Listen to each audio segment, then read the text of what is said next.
बोलो जयकारा बोल मेरे श्री गुरु महाराज की जय। बोलो साचे दरबार की जय। बोलो श्री नंगली निवासी भगवान की जय। दिव्य संत अवतार। मौसम बदला मौसम बदला, मौसम देखो मौसम आया। सब फूल खिले हम फूल खिले, अब खूब खिले खिल मंगल गाया। वह रंग बसंत यह सतगुरु संत, अंकत सोकंत सभी मन भाया। इस कारण है मौसम बदला, वो आदि अनादि बदल कर आया। की दसां उपकार सतगुरु तेरे, तेरी विच अवतार जो धार कीते। सुके पत्ते सब पापां दे झाड़ छड्डे, हरे विच बसंत आ त्यार कीते। शाखां फुट के देख दियां वल तेरे, वल कईयां दे कड तू प्यार कीते। तेरी मेहर दा चढ़िया परथक सूरज, कहंदा दास जिस दूर अंधकार कीते। बोलो जयकारा बोल मेरे श्री गुरु महाराज की जय। उस रचयिता ने सृष्टि के कार्य प्रबंध को एक विशेष नियम में बांध रखा है। सृष्टि में कोई भी वस्तु अनियमित नहीं। युग पर युग व्यतीत होते जा रही हैं। समय ने कितनी ही क्रांतियां देख ली हैं, परंतु उस ईश्वर और मालिक के नियमों तथा सिद्धांतों में तनिक भी परिवर्तन नहीं हुआ है। बड़ी सफलतापूर्वक प्रकृति का कार्य प्रबंध जैसे चलता था बराबर चल रहा है और चलता चलता चला जाएगा। वह न बदला है और न ही बदलेगा। हजारों साल नरगिस अपनी बेनूरी पे रोती है, बड़ी मुश्किल से होता है चमन में दीदावर पैदा।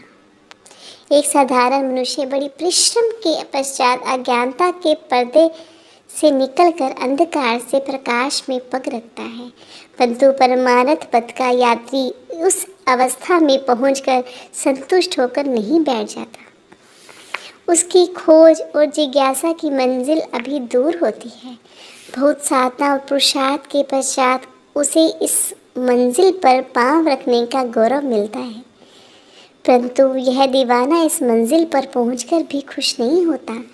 आनंद का अभिलाषी जीव भजनाभ्यास में इतना मस्त हो जाता है कि उसे ना दीन की खबर होती है और ना दुनिया का पता। तब कहीं जाकर उसे आत्म साक्षात्कार होता है। इस प्रकार देश और जाति को अत्यंत कठिनाइयों और परीक्षाओं में से गुजरने के पश्चात कहीं जाकर उस दिव्य आत्मा के दर्शन होते हैं। उस पैगंबर तत्वेता ब्रह्मनिष्ठ महापुरुष के चरण पखारने का अवसर मिलता है, जिसे श्रद्धा और विश्वास के कारण हम साक्षात ईश्वर कह सकें। एक शताब्दी से भी कुछ वर्ष ऊपर प्राणेश्वर सद्गुरुदेव श्री 1008 श्री स्वामी स्वरूपानंद जी महाराज का अवतार देवभूमि भारत के कल्याण के लिए हुआ। नर रूप में नारायण प्रकट हुए। आदि ब्रह्म स्वयं मानव रूप प्रकट हुए। जिसे जैसे अनेक सेवकों को रखने वाला सम्राट कई कार्य किसी दूसरे के हाथों से करवाने के बजाय स्वयं अपने हाथों से करना पसंद करता है, इसी प्रकार सृष्टि रचयिता ईश्वर भी धर्म की पुनर्स्थापना और भगवत भक्ति, प्रभु विश्वास तथा ईश्वर निष्ठा के बुझते हुए दीपक को फिर से प्रज्वलित करने के लिए मनुष्य शरीर में आया।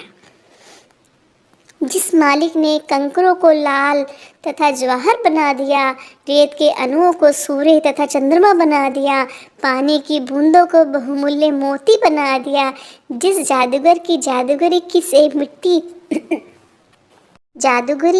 मिट्टी सुगंध और सुंदरता का रूप फूल बन गई, जिस सृजनहार ने बेरंग वायु और जल को प्रकाशहीन मिट्टी में मिलाकर सुंदरता के आकर्षक चित्र बना सजाकर रख दिए, उसी सृष्टिकर्ता ने जब मनुष्य के रूप में प्रकट होने का निर्णय लिया तो प्रकृति की सभी सुंदरता और चमत्कार अपने स्वामी के साथ इस पृथ्वी पर सर्व सृष्टि के सामने प्रत्यक्ष होने के लिए मचलने लगे।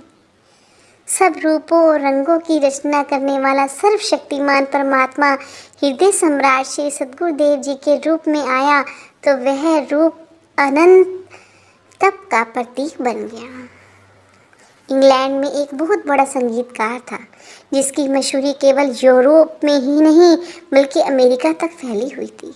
वह साल में एक बार अपनी कला का प्रदर्शन केवल आधे घंटे के लिए किया करता था।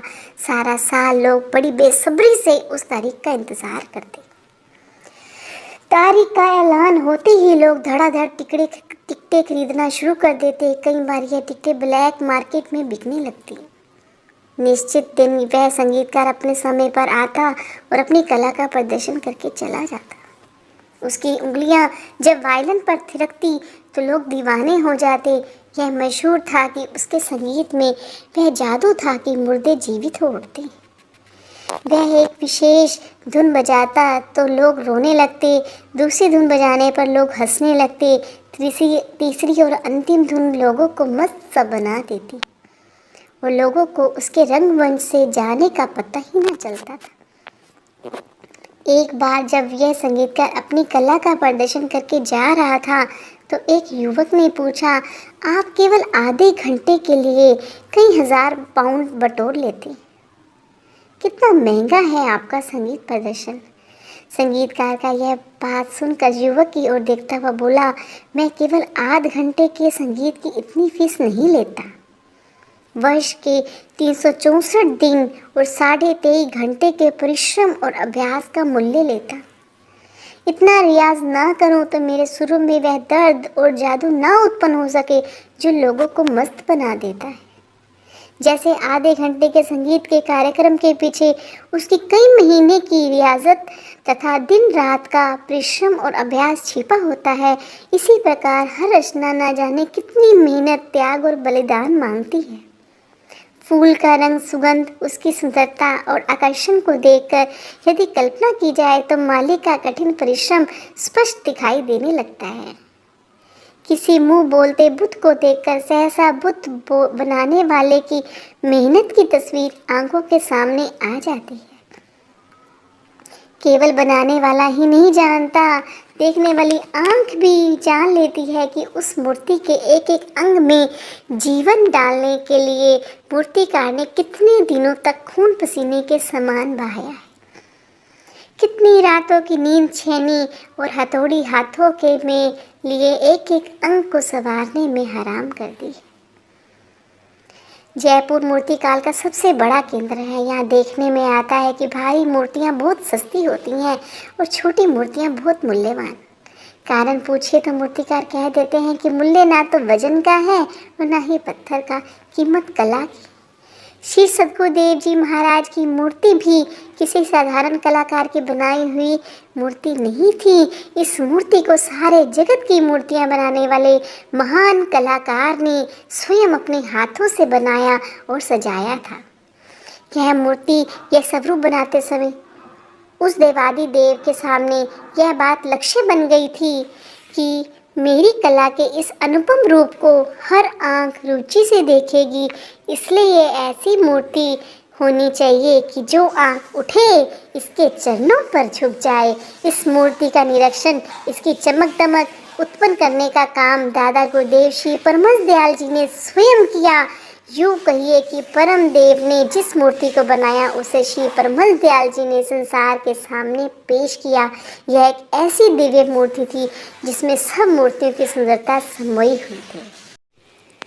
ऋतुएं आती हैं, चली जाती हैं, परंतु यथार्थ बसंत तो तब ही था, तभी तो प्रेमियों के हृदयों में कोई अज्ञात आनंद हिलोले ले रहा था। रात्रि के 3 पहर बीत चुके थे, ब्रह्म मुहूर्त था। मालिक के प्यारे उसकी याद में मगन, कोई राम रहीम तो कोई कृष्ण करीम के ध्यान में लीन थे। सौभाग्यवती टेरी के एक छोटे से घर में आदि ब्रह्म भक्त जनों के निमित्त पूज्य माता श्री राधा रानी जी के गर्भ से माघ शुदी पंचमी 20 माघ संवत 1940 विक्रमी शुक्रवार तदनुसार 1 फरवरी सन 1884 ईस्वी को बसंत के शुभ दिन इस वसुंधरा पर वासुदेव कुल में प्रकट हुए। पूज्य लाला प्रभुदयाल जी को आपके पवित्र शरीर के पिता कहलाने का गौरव प्राप्त हुआ। शास्त्रों में उस वंश को पवित्र, माता को कृतार्थ और धरती को पुण्यवती कहा है जहाँ किसी महापुरुष का जन्म हुआ। कुलम पवित्रम जननी कृतार्था वसुंधरा पुण्यवती नचते। टेरी कस्बा के कुछ भक्तजनों से यह बात सुनने में आई कि सदगुरुदेव जी के जन्म लेने से पहले कुछ महीने पहले ही माता जी की वृत्ति दान पुण्य करने की ओर अधिक हो चुकी थी। कई बार माता जी कहती, पता नहीं मेरे कानों में बांसुरी कौन बजाता है। एकांत समय में तो स्वयं बांसुरी शब्दध्वनि आने लग जाती है। यह तो घर वालों ने अनेक बार देखा कि जो कोई साधु फकीर इस दर पर आया मुंह मांगा ले गया। शेष परिवार वाले इस रहस्य से परिचित ना थे। वे माता जी को रोकते थे कि आप इस प्रकार घर को ना लुटाया करें। इसके उत्तर में माता जी कहती, क्या करूं, मेरे तो वश की बात ही नहीं। मेरे तो केवल हाथ हिलते हैं, आदेश तो किसी और का होता है। बोल जयकारा बोल मेरे श्री गुरु महाराज की जय।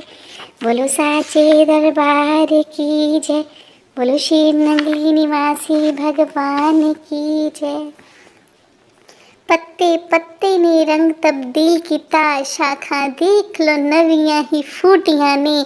मैले कपड़े सबने त्याग छड़े, घड़ियाँ गम दियाँ सिर तो छुटियाँ ने। कोयल कूकदी कलियाँ ने घुंड खोले, एवी हंसदियाँ उठियाँ ने। सोनी रूत बसंत दिन प्रभु प्रगटे, तेरी वालियाँ ने मोजियाँ लुटियाँ ने। बोलो जयकारा बोल मेरे श्री महाराज की जय।